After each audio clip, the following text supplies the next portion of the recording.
Welcome, my friends, to PMP Exam Mindset. Today, we're taking a leap into the business realm, and we're starting off with the business domain. Task 1, confirm project compliance requirements. When you're taking the PMP exam, you got to be ready to face questions on compliance. In our book, PMP Exam Immersion, we focus on ensuring project compliance with organizational standards, legal requirements is understood, industry regulations. We talk about all that in there. And don't forget, in the world of Agile approaches emphasize adherence to compliance requirements while maintaining flexibility and responsiveness. So compliance doesn't go away. It's just that we're even more responsive to how we deal with it. Agile teams must balance regulatory constraints with the need for iterative development and customer-centric approaches. As we always do on this show, let's jump into the challenge your knowledge. Very quick true or false just to warm you up. Question 1, true or false? Agile projects are exempt from compliance requirements. The answer to that is false. Agile projects are not exempt from compliance. Regardless of the methodology, projects must adhere to all relevant organizational standards, legal regulations, and industry-specific compliance mandates. Agile simply provides a flexible way to integrate these into the development process. Question 2, true or false? Compliance requirements should be considered only at the end of an Agile project. Well, the answer to that is false as well. Compliance requirements should be integrated and considered throughout every stage of an Agile project, from planning and development to testing and deployment. Addressing compliance iteratively helps avoid costly rework and ensures continuous adherence. Number 3, true or false? Agile methodologies allow flexibility in how compliance requirements are met. And this is true. Yes, Agile approaches offer flexibility in how compliance requirements are met, not whether they are met. Teams can adapt their processes, tools, and documentation strategies to satisfy compliance needs while maintaining an iterative and adaptive approach. Question 4, true or false? Ignoring compliance requirements can lead to significant project risks. Well, of course they can. Ignoring compliance requirements can lead to severe project risks, including legal penalties, financial fines, reputational damage, project delays, and even project cancellation. Ensuring compliance is critical for project viability and organizational integrity. Final one, true or false? In Agile, compliance requirements can be integrated into iterative planning and review processes. And the answer is true. Integrating compliance requirements into iterative planning, sprint reviews is an effective Agile strategy. This ensures that compliance is continuous consideration, allowing for regular checks and adjustments as the project progresses. So, my friends, we are done with our opener for the business domain. Let us jump into our very first question. Remember, the business domain is 8% of the PMP exam. There's this misnomer that even if I don't do well in business, I'll still pass. But the actual way of thinking about this is, if I don't do well in business, it could hurt me. Because business could be the tiebreaker. It could be the deal maker as far as you passing the exam. You could just be on the cusp of passing. So don't take this lightly. If you have a gap in your knowledge, close it. Let's jump into the question. A project is in its planning phase for a new product launch. During risk identification, the legal team raises concerns about a newly enacted complex data privacy regulation that could significantly impact the product's design and require extensive compliance efforts. The regulation's interpretation is still evolving. What is the project manager's most effective action to plan and manage project compliance in this evolving regulatory environment?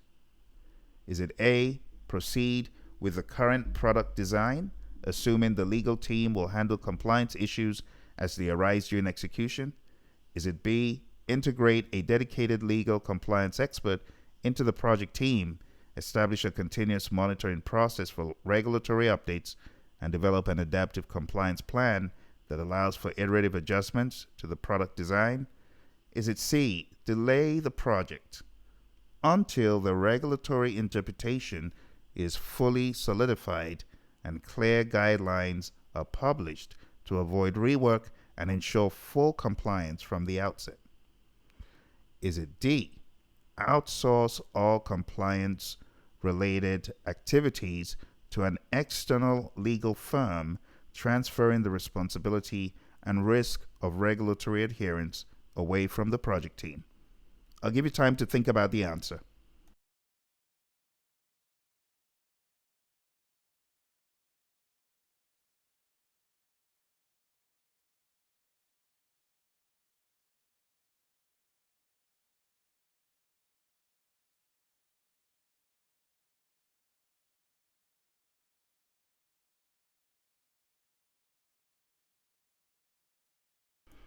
All right, my friends. Well, based on what we're seeing here, this is something you cannot avoid.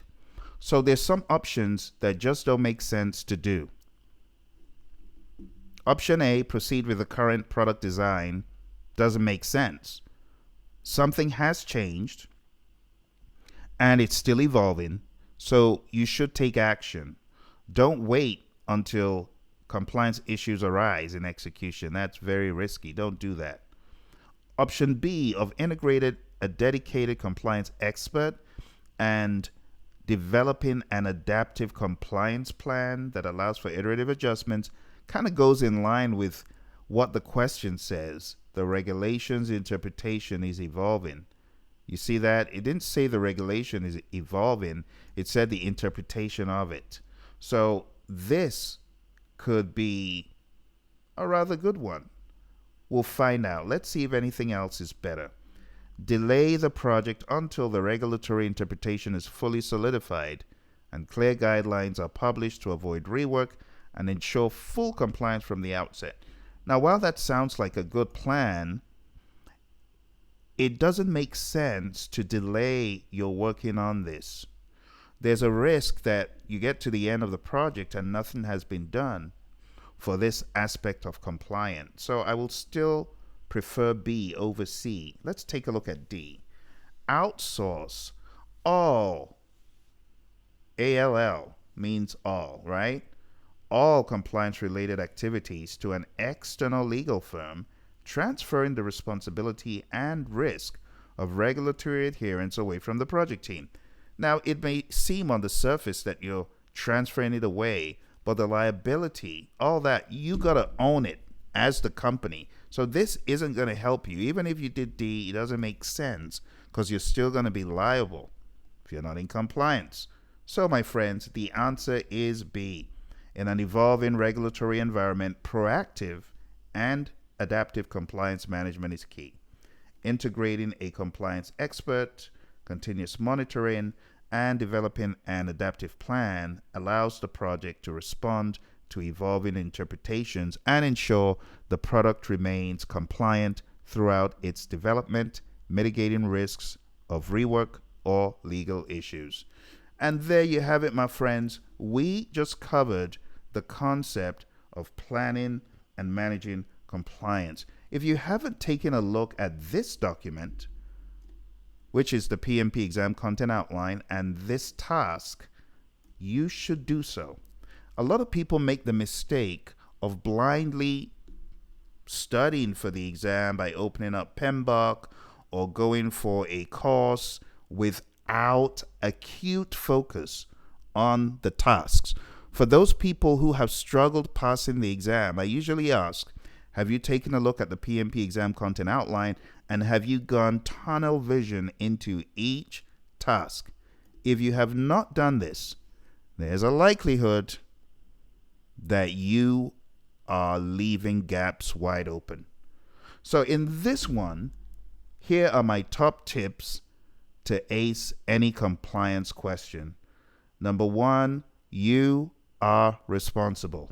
You have to confirm the project compliance requirements. You cannot rely on the CEO or the sponsor. No, that is your job.